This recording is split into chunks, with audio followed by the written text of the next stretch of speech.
હવામાન વિભાગની મોટી આગાહી. ચોમાસા માટે જોવી પડશે રાહ. ગુજરાતમાં ચોમાસું મોડું બેસવાની શક્યતા. ચોમાસાને લઈને હવામાન વિભાગે આપ્યા ચિંતાજનક સમાચાર. કાળઝાળ ગરમી વચ્ચે જેની ચાતક નજરે રાહ જોવાઈ રહી હતી એ ચોમાસાને લઈને હવામાન વિભાગે કરી મોટી આગાહી. આ વર્ષે ચોમાસું મોડું પડવાની શક્યતા. 15 જૂને ચોમાસું બેસી જતું હોય છે, પરંતુ સત્તાવાર ચોમાસાના આગમનનું કોઈ પૂર્વાનુમાન નથી.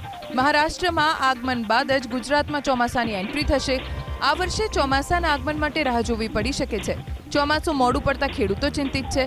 બીજી તરફ અલ નીનોના કારણે પણ ચોમાસા પર સંકટના વાદળો ઘેરાયા છે. જો કે રાહતની વાત એ છે કે આગામી 4 થી 5 દિવસમાં ચોમાસું આગળ વધે તેવી પૂરેપૂરી સંભાવના છે. મુંબઈ નજીક અટવાયેલું ચોમાસું 4-5 દિવસ બાદ આગળ વધશે. 3 દિવસ સામાન્ય વરસાદનું અનુમાન વ્યક્ત કરાયું છે.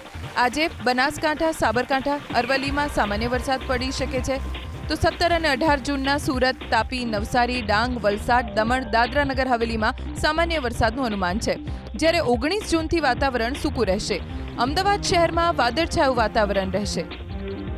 गुजरात रीजन है 16 जून से लेकर 18 जून तक हल्का से मध्यम बरसात होने का संभावना रहेगा.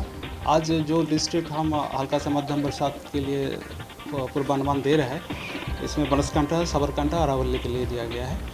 और जो डे 2 डे 3 मतलब 17-18 जून को दक्षिण गुजरात की जो ज़िलाएँ हैं सूरत, तापी, नवसारी, वलसाड, दमन, दादरा नगर हवेली और डांग के लिए दिया गया है.